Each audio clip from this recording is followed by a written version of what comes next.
and welcome to the Seahawkers podcast. I'm Brandon Schultz. We are getting into training camp. We're going to cover the press conferences from day 1 and day 2 on this show. Wednesday, though, it was the first day of training camp, and we got a chance to hear from a few Seahawks, including linebacker Jordyn Brooks, who spoke about the value of having his first full offseason program as an NFL player. Imagine that. 2 off seasons since the start of the COVID-19 pandemic. This is the first time Jordyn Brooks having a chance to experience a normal offseason. This is the first real offseason I've had since I've been in the league. And so that preparation that we had in OTAs and then, a little bit after that, it's got me prepared for now. So I feel a whole lot better than I have in the previous camps on day 1. Brooks' rookie season was fellow linebacker KJ Wright's final season with the Seahawks. Wright signed a 1-day contract with the team this past week to retire as a member of the Seahawks.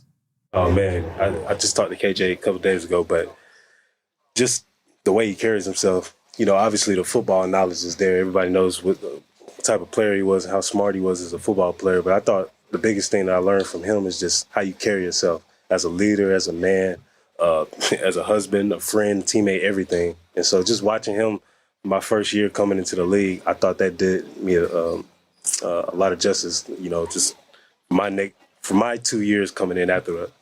Another player whose mentor recently retired was running back Rashaad Penny, as Chris Carson was forced to hang up his cleats this past week due to a neck injury. It's pretty much heartbroken because, I don't even think it really hit any of us because, we all kind of huddled up as a group as running backs and kind of was like, man, this seemed like this end, but his locker's still here. So I think that pretty much still mean a lot. He deserves all his flowers after all the stuff he do. He set the standard of who a running back is for the Seahawks. So, we all just follow, what he kind of did. And, I think me coming in and me having him around, it made me a better player. As far as we competing in rehab or competing on the field, he just overall made me that much better of a player. I think he's doing really well. It haven't really hit him yet. We kind of had conversations about it, but I don't think it hit him as far as, it hit us. It kind of was like a wow, it happened. But, again, he deserves his flowers for who he is. And, just it's bigger than football to me. When people talk about injuries, I don't think nobody understands. As running backs, our lifespan is so short. But, that's what we all got to deal with. And then plus media, and I don't know how much he's going through it because it's over. But, it's different when you can come back from an injury and you can rehab and you're going to play that next week or whatever. So, I really don't know if it really hit him yet. Would you say you guys are best friends? Close. Yeah, we're really close. That's my guy. Anything I ever need as far as football and just life in general, I always went to him. He gave me the utmost and positive, feedback. And, I know personally I'm going to miss him. I know everybody else will, and everybody else feel the same way about who he is as a person. I think that's more importantly what I'm going to miss. Penny was asked if the thought of severe injury ever crosses his mind, especially given his highly injury-prone position. I pretty much really don't think about that. I know Chris didn't think about his career ever ending. It's just unfortunate. His style of play, that's why I said he deserved his flowers, because his style of play showed you that he just was like a bulldozer. It was just one dude after another falling off of him. And, just how he ran was just so tough and all that. So, it's just unfortunate, and I feel like I said, I thought he was coming back getting ready to play another year because of who he is as a person and how hard he trains to get himself ready to play another game or, another practice just having. But, it's just very unfortunate. And, we take a lot as running backs. Even when we do play actions, we get hit by DNs, corners coming up and trying to chip us and hit us. So it's tough, but, that's just who he is. And for me, I just take it day by day. Again, you just take care of your body, really. And that's something that I just learned as my career progressed. Penny has, of course, dealt with his fair share of injuries during his career and took up a strict training regimen this summer in an effort to remain healthy. I did a lot of heavy sand work. I did a lot of sled work back at home with my guys in Temecula and, just staying more so on my body, focusing on the little things of eating right and, just preparing myself day to day to get ready to take on long days like this. With Carson gone, a new running back has taken his place in second-round pick Ken Walker. He's fast. This dude could play, and he kind of reminds me of a smaller Chris. until we'll see when he got pads on. But me just watching highlight tapes and who he is, and he's very outgoing. He can talk, and he isn't afraid of anything. He fears nothing, and I like the way how he just want to learn and how he just want to be great. He's the stars is for him, and I'm with him on everything, and he's just an amazing dude to be around, and that's all the running backs. But I got a special feeling about him. He's a great dude. Pete Carroll next up, and going back to Chris Carson's departure, here were Pete's comments on his retirement. It was a shame, for the whole offseason, and we were talking to Chris the whole time, and and we were all trying to keep a really good thought that it was going to, maybe come through and change it. And each one of the marker days, that we took note, it didn't change, and he didn't get better. And so the last time that we hit it was probably about a month ago, and he hadn't made any progress then. So he's had some time to process this, that it's coming. So he worked like crazy to do it. He was going for it the whole way, and but as he said yesterday, I've had time to deal with it, and I'm okay about it now. And so he's moving ahead. It's a difficult position to maintain your health. It's just the durability is a huge issue and a huge question. And when the great players that we know, because they had a knack for staying healthy. They had a knack of playing through it and getting right and staying right. It's just a very volatile position, and this is just another illustration of it. I love the way Chris Carson played. I loved his style, his aggressiveness, his creativity, his all-around athleticism. I loved him on our team. It breaks my heart to not have him again, particularly how we're going about it. We would love to have had him, but so I'm glad I had some time to work with him. And we talked all throughout this offseason to make sure that we stayed in touch and all. But we'll miss him. Pete also talked about Wright's retirement. Yeah, it was. The family came by today to kind of make it the ceremony kind of it, and it was real emotional. It really was. It was emotional for all of us, and it was a big deal for KJ to finally put his name on the dotted line there for the last time. And there was a moment there where we're looking at 11 seasons and 230 games, and all the years that he played, and he was just trying to suck it up and absorb it and see what and he just got emotional about it, like you think he should and would. He's a fantastic kid, and been a remarkable leader and performer and all that. But he's above all of that, he's a remarkable person, and I hope that we can always keep him close to the program. And I'm really glad that he's in the area and living here. And we have a bunch of guys that do live here, and I'm glad that he's kind of still in the fraternity of it all. So I hope we'll be able to do more work with KJ in the future. With both Wright and Wagner officially away from the Seahawks, Jordyn Brooks is poised to take over the linebacking core. Yeah, we're doing a lot of stuff like we've done. So it's not a big transition for him, and he needs these years to put behind him for experiences and all of that. He's an incredible football player. His explosiveness, his speed, his toughness, his natural athleticism. He's a heck of a football player, and he's just there's no ceiling to his game. He's as good as a guy can be. And that just takes time. And so that's what he's logging right now. He's logging those understandings of how to get an edge and how to take advantage of it and use all of those marvelous talents that he has. There's no learning curve now. He's just adding to it. He's ready to go right now. The Seahawks also have two promising young players at the cornerback position in Kobe Bryant and Tariq Woolen. I'm excited about these two guys now. They're totally different football players. They're not even anywhere they're just on different ends of the spectrum in how they play and their style and all that.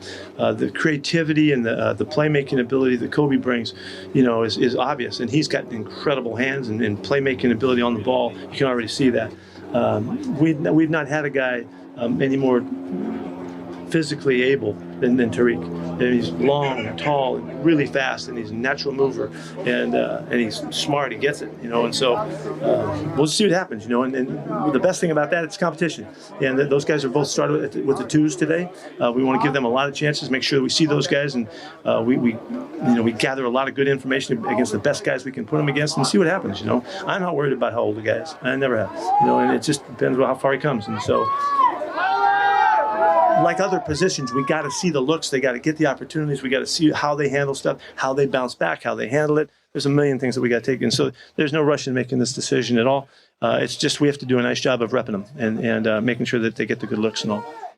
Boy, Pete sure is fired up over his corners. Flipping over to the offensive side of the ball, here were Carroll's comments on the wide receiver group. We're fast. We're fast now. And getting Marquise over there is an obvious help to us. He's really a smart kid, great in the classroom, great with the younger guys, and he can fly. He runs like crazy, and he has experience with Sanjay, so they've got a good mentality between them. He's been a real accent. Now, Tyler had his best offseason he's had. He'll tell you when you ask him. He had a great offseason, had a great summer these last 6 weeks, and he's really raring to go. To see what D. Eskridge can do is a big deal, and we'll see how he adds to it. Freddie's really solid. It's a good position group, and so I'm anxious to see these guys battle. We're not hurting for anybody that can make a play or that can run, and so the competition there is really going to be exciting to see how it winds down. Next up, his update on the quarterback competition. Really solid, solid. This first chance they had to see anybody rush him, so they got moved a little bit, which was great. I saw a couple good scrambles and saw us move and run a little bit. Just starts to make it real. And 7-on-7 evaluations, that's a whole different ballgame. That's just playing catch. So it was better look today, and we'll just start adding up the days. You guys forget that I coached in college for quite a while, and guys graduated all the time. Heisman Trophy winners graduated, and you went to the next guy, and I didn't. You always miss when the guys leave, but you can see it, and so you start planning for it, and you work, and you can find success. Whether it's Carson Palmer or Matt Leinart or John David Booty or Mark Sanchez, all those guys that played for us that won all those games. So. I'm taking it in stride, but I'm real determined to make it work. And there's a lot of developing of the players, and giving them the background they need and the substance they need to be able to play like they're capable. This is a hard freaking position to play. It's so demanding. And fortunately, we got guys that are talented. Gino, we've known that for years that he was talented. He was playing behind Russ. When he had his chance last year to get going, he'd been on ice for quite a while. He did some great things, and we can see it. So we saw it through the offseason as well. Drew had a very, very good offseason with us. He's just behind in the learning, and so he's catching up. But he's a really talented football player. They're not exactly the same, but they're both big guys that can throw and run. So just got to have to wait and see what happens. And, Easton did some good stuff today, too, and he did all through the offseason. So all these guys can chuck the football. We can use the whole field. We're going to bomb it, and we're going to do all of those things we love doing. And we'll just see how the competition plays itself out. But Gino's in the lead right now, and he's ahead. And so he ain't looking back, and he's going for it. And Drew's not going to take a back seat. So something's going to happen, and Jake will be there if we need him. So it's going to be exciting to see. Before we get into injury updates, Pete talked a bit more about one more Seattle sports legend who is retiring this year, the Seattle Storm legend, Sue Bird. It's just really been my goal to outlast Sue. And so, I've been keeping an eye on her. I checked her out. I watched her play in one game this year, and I didn't see it. I thought she looked pretty good, but what an incredible player, performer, and leader, and iconic sports person, and she's had a beautiful career, and we should all be so grateful that she had a chance to do it here and do so much. So I'm sure she'll have a lot more to do. She got a lot of work to do ahead of her. Now the injury updates. First up, rookie tackle Liam Ryan. Yes, Liam Ryan. It's the first time we've heard his name. He is injured, along with 5th round pick edge rusher Tyreek Smith. Liam's got a foot that's going to take a while. It's going to take him a while. Tyreek ran well today. We put him on PUP so that we could really work him out with the trainers and see if he's okay. He may be off very soon, in a few days. Next up, a quick update from Pete on linebacker Ben Burke-Irvin. Ben had surgery, and he had nerve surgery, and it takes a long time for it to recover. He had some remarkable, attempt at fixing, his injury, and he's had a great comeback to it, but it still wasn't quite right and wasn't going to go where it needed to go. So I thought this was the best thing. He went for it, and it's just going to take a while. Burke-Irvin is joined in the knee injury department by fellow linebacker John Radigan. Johnny's going to be well. He's got a significant recovery he's got to make. He got hurt late in the year. And finally, from day one, here's Pete Carroll's update on cornerback Trey Brown. He's close. Yeah, he's not today. And so I don't know what to tell you, but it's not going to be a long haul. He's running and he's working hard. So he's really encouraged that he can make it back soon. So we think that should happen. Coming up next, we'll hear from Pete Carroll and tight end Noah Fant from day 2 of training camp.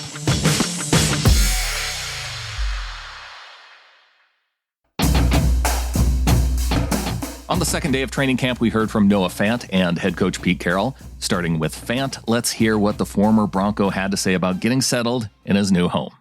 To be honest with you, obviously the whole move and everything for me, everything this offseason kind of felt like a scatter. I was moving, coming to a new place, meeting new coaches, meeting new teammates. But it was a good time for me to get acclimated early. So now in training camp, I feel good and ready to go. So a little bit of a weird situation for me personally, but it's been great. And I've enjoyed, obviously going to OTAs and doing all that, and then now being here in training camp. So it's been great. Making the journey to Seattle with him, of course, is quarterback Drew Lock.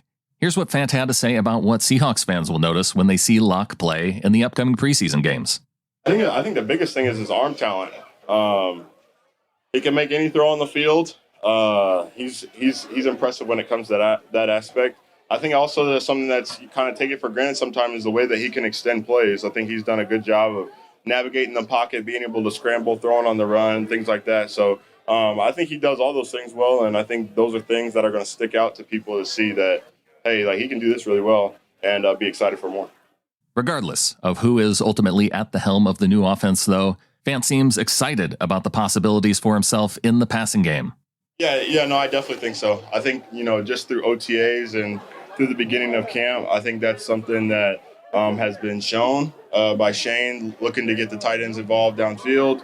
And, I'm just excited. I think this year I'm just kind of, letting him go with it. And, obviously being my first year, and I'm excited to learn from him and, try to execute everything that he wants me to execute. So I think it'll be great.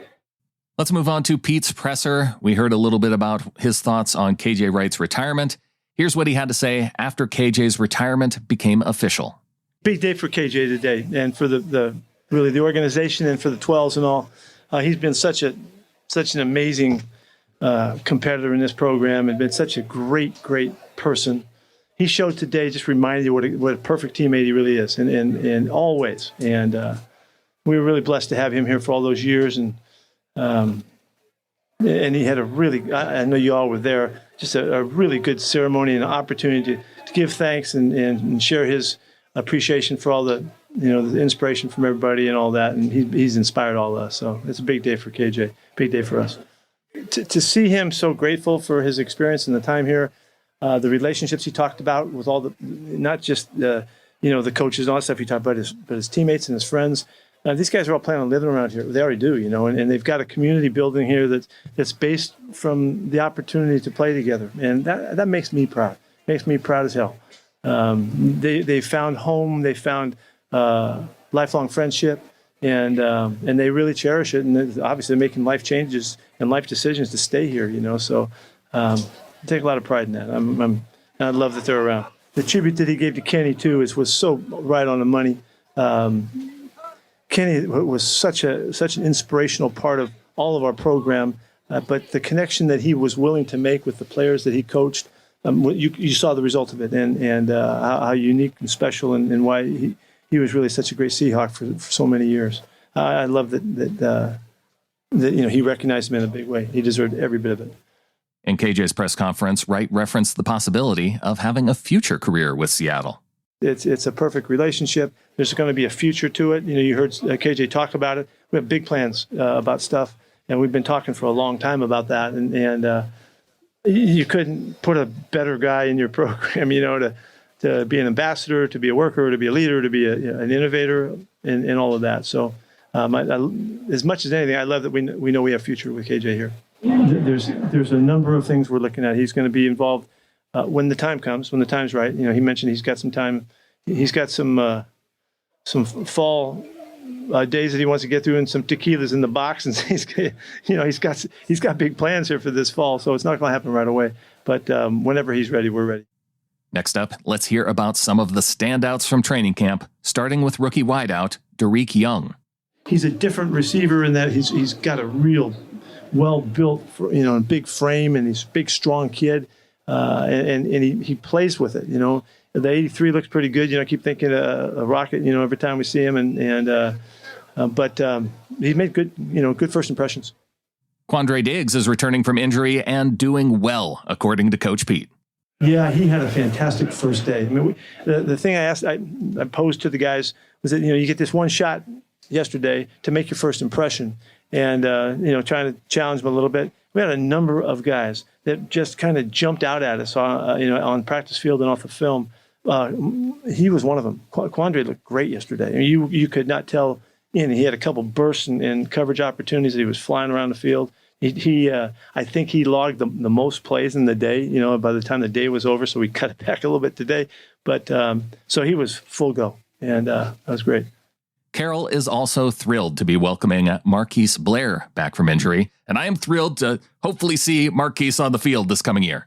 I'm really excited about him because of all that he's shown us in the past, the playmaking, the toughness, the physicality, the versatility that he brings. So, he's ready to jump, and he's a little frustrated. I think he got half the plays yesterday, and he's going to get a little bit more each day, and just to make sure that he's making a good comeback and ensuring that. But I have no ceiling on expectations for Keith. There's everything's available to him. He can cover, he can run and hit, and he's a bright player too. So we'll see. We've missed him. Finally, before we get to players who are currently injured, here were Carroll's comments on linebacker Cody Barton. Well, he has positioned himself where we're counting on him to do a ton of playing. Everything he's ever done, he's done well. He's been a big-time leader in special teams, been a big playmaker, a big hitter. When he's had his chances, he's done fine. He's the best he's been, the most settled in he's been in his reads and the feel that he has. He's always been an excellent pass defender, which we need him to be. And so we're gonna try to allow him to play to his strengths and count on him to do a bunch of playing for us. Of course, the biggest injury news from this past week was that Jamal Adams has a broken finger. Carroll didn't know this at the time of the presser, but here's what he had to say anyway. Jamal's going to take some time here to try to figure out. He had a couple surgeries that he was working on, and yesterday his hand just wasn't right, and so he's getting some opinions about it. So we'll see what that means. I don't know right now, but I don't have anything to advance today other than us exchanging conversation last night. But he's looking into some stuff, and he's trying to get things figured out. And finally, D. Eskridge sat out once again on Thursday. It's got a very, very, very mild, slight awareness in the hamstring. It's not even a pull. It's just something that he felt, and so we're just making sure we don't overdo it too soon. That'll do it for today's show. Thanks to Wilson Conn for producing this episode. Follow him out on Twitter at Wilson_Conn, CONN. If you want to help support the show and become a member of the flock, you can go to getintheflock.com. I think I'm going to be giving away a few tickets to this week's mock game. So if you have any interest in that, head on over, getintheflock.com. I will post there on how you can claim some tickets for that game. So check that out. And until next time, go Hawks.